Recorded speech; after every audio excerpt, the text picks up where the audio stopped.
Hello and welcome to my kitchen. I'm Judith.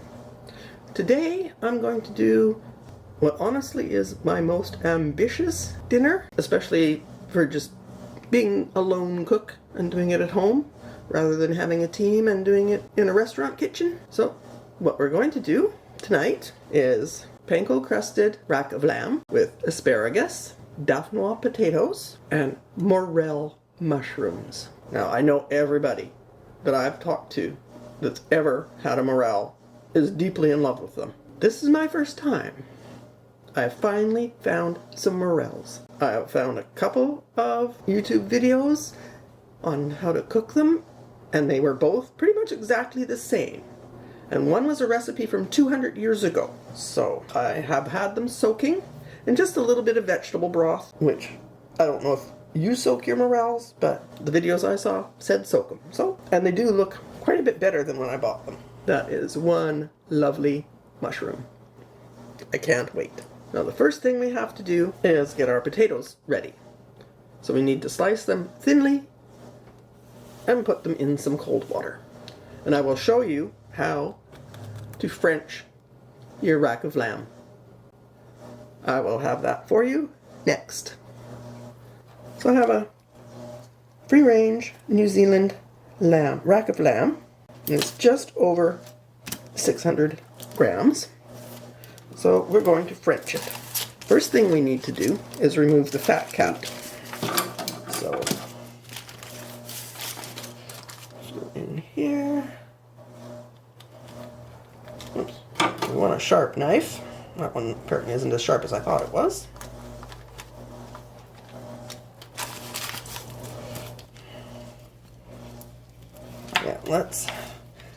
Well, we are going to take the fat off because we want to get at that tendon there. We want to take that. It's also called a silver skin, and it's extremely tough. We don't want that. And once you get it loosened, you can just literally pull it off. And just trim the edge here.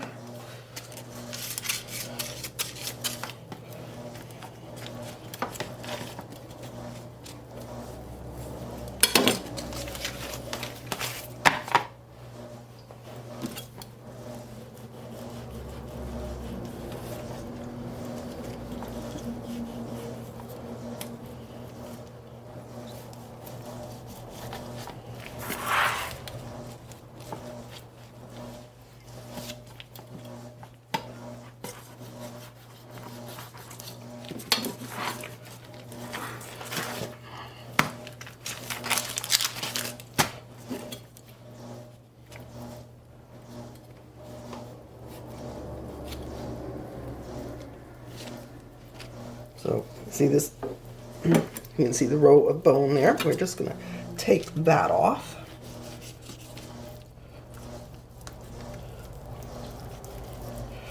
Just slide your knife in at an angle under them.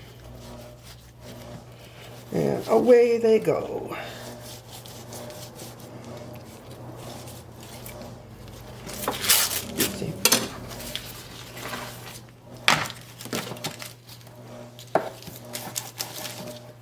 There we go. Okay, now the chore is to remove the silver skin. So, get a very sharp knife, just slip it in just underneath. So you want to be holding the knife blade away and get your knife in there and then make a little flap. See, I should move the camera to the other side so you can get a better look. Give me a second. Okay. So there is our flap. And then we're just gonna want a thinner knife for this. Pull with your left hand and gently separate the silver skin from the meat with the knife.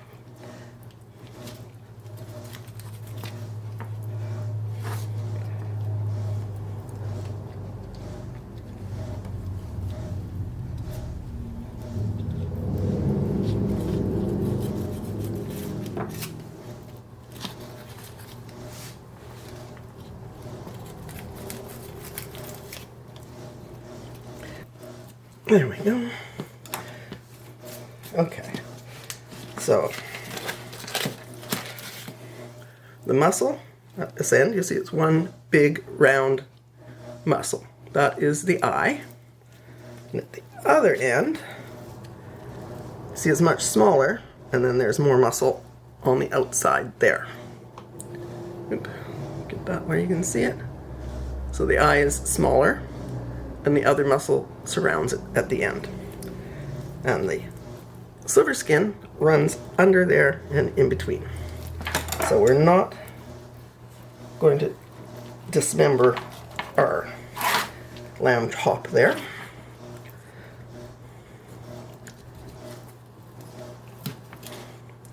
So we're just going to get this off. So we can get it from this side now.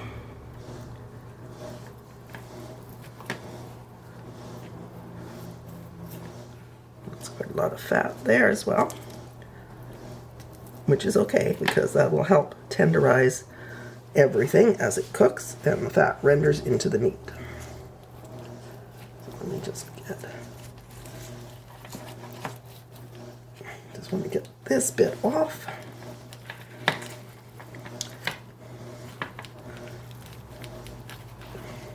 And yes, silver skin is unbelievably tough. There we go. Get a little bit more at this end.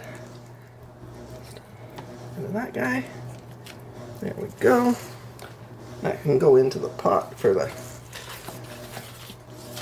stock as well. Just everything in there.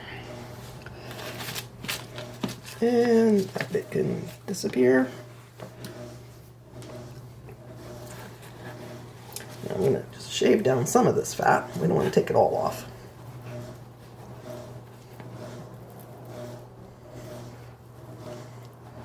But we also don't want a huge greasy mess.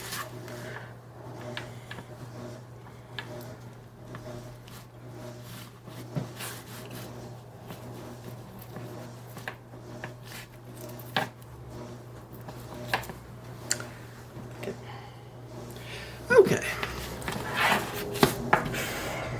Now to French your rack of lamb.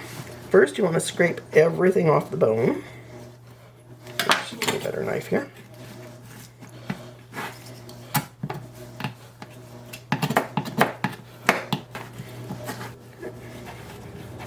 Get as much of this off as we can. And don't worry about in between the bones so much, we will deal with that in a moment. I'm just going to get this down so we can deal with things. Okay. Now, with a sharp knife, let's get rid of that now. We are going to cut down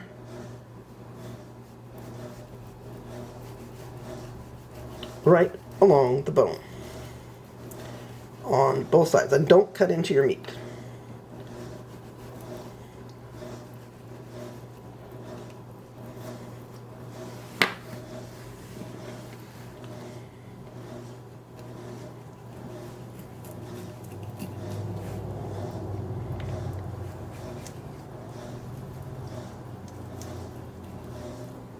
Now when you get the flap like that, and you can wait till you get them all done, or you can just take that flap right off. Now this last rib is just a little point. If you can see that guy, we're just going to take that right off. If we can. Nope, doesn't look like we can. So we're going to have a little pointy one at the end. Not optimal, but that's what we got. That's the way this one was cut. Okay, so now the only thing left to do is clean up our ribs. So you just, with a knife, just scrape everything off.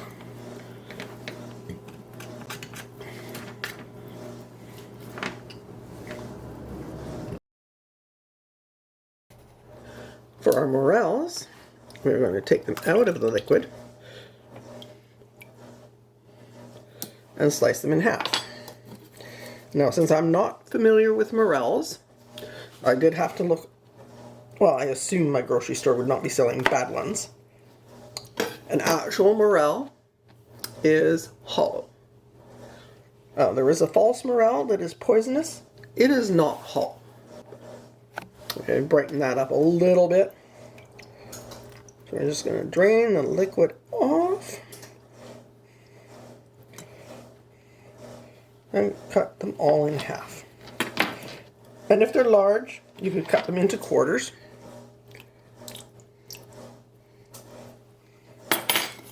But I think for our purposes today, half will do.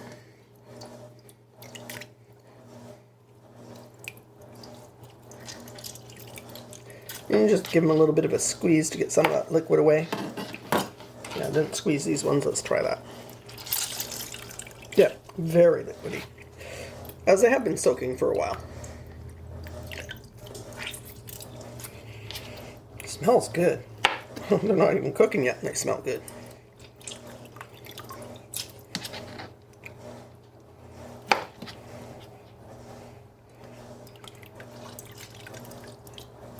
They are very firm. They are not a really delicate mushroom. Not like a chanterelle. And then once we get them all drained and cut, we're going to flour them. And this is just plain flour. If you want, you can salt and pepper them a little bit. But I'm going to be frying them in salted butter, so I don't think I'll bother adding some salt. I might do a little bit of pepper. And not to mention that the vegetable stock was probably pretty salty. Our mushrooms in the flour. And we're going to fry them in butter. And to prevent the butter from burning, you could add some oil. But we're going to fry these at a fairly low heat. I have an iron pan. Now I would use cast iron, but it's being reserved for the lamb.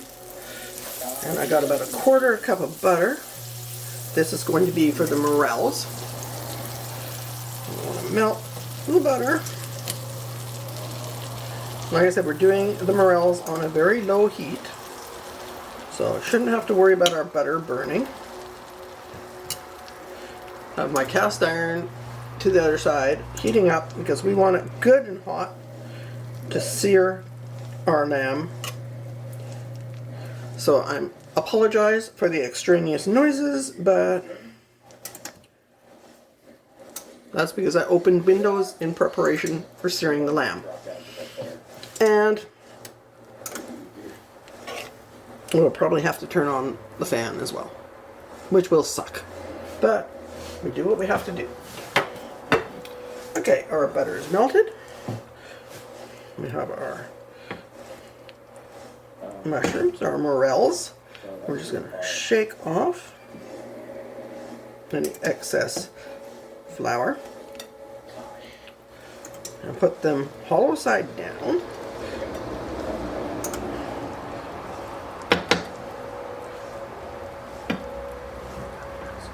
And any little bits are also going in the pan. I'm not wasting anything here.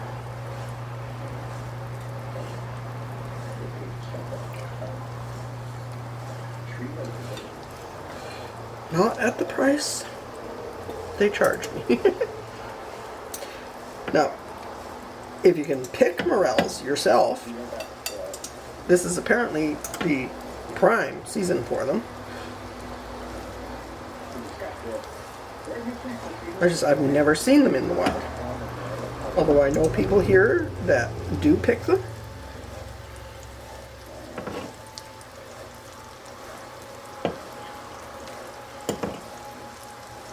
Get these all in the pan.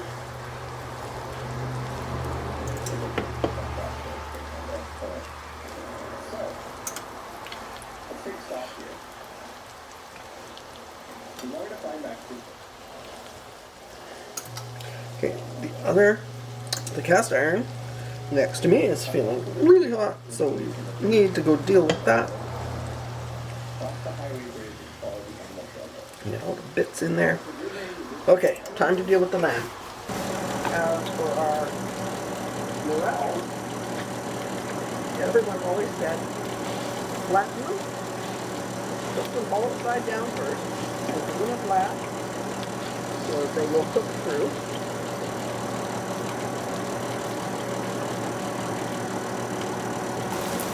But I think it's time to turn our mushrooms.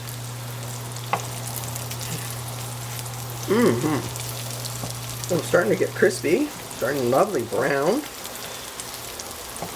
You can do this with a fork or tongs or whatever you got handy. I have a feeling the spatula isn't the best choice.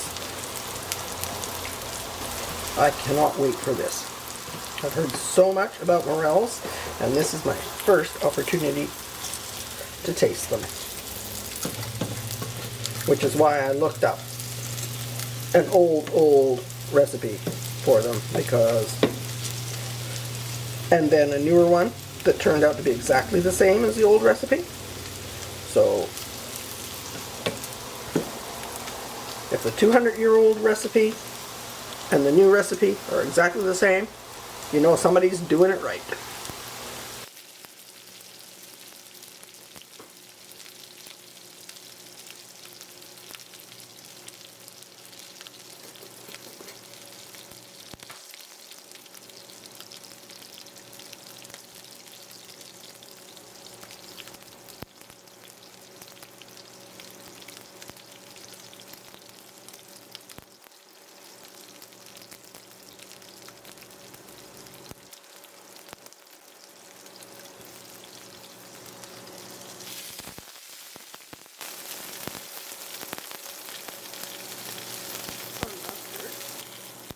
We're not worrying about the underside, we're just going to do it on top.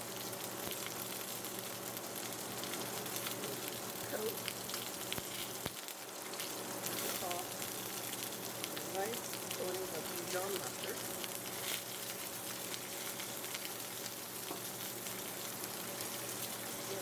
Turn the heat off. If you can, remove it from the heat altogether.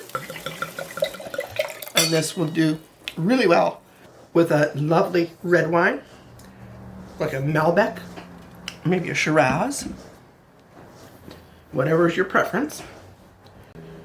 My lamb is fairly rare, which is the way I like my meat. My potatoes are firm, but soft.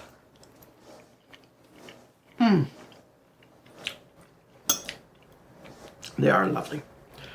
So let me try the mushrooms, the morels. Now remember, I've never had a morel before, so I want to see what these are like. Nice, interesting flavor. Like the crunch. Very different than a chanterelle, which is the wild mushroom I'm used to, but tasty. Asparagus is perfectly tender crisp.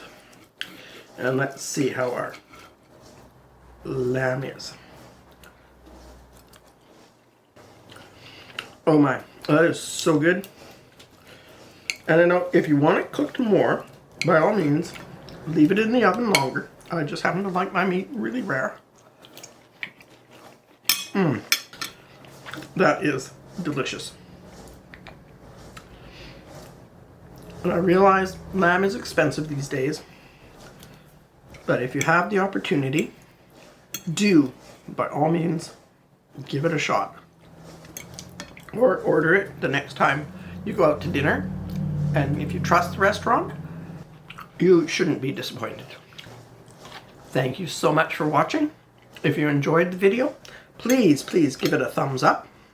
Hit the subscribe button, and you'll know when I put up another video. I will link my last fancy dinner video. That was chicken cordon bleu, and it is tasty, and I do like these mushrooms.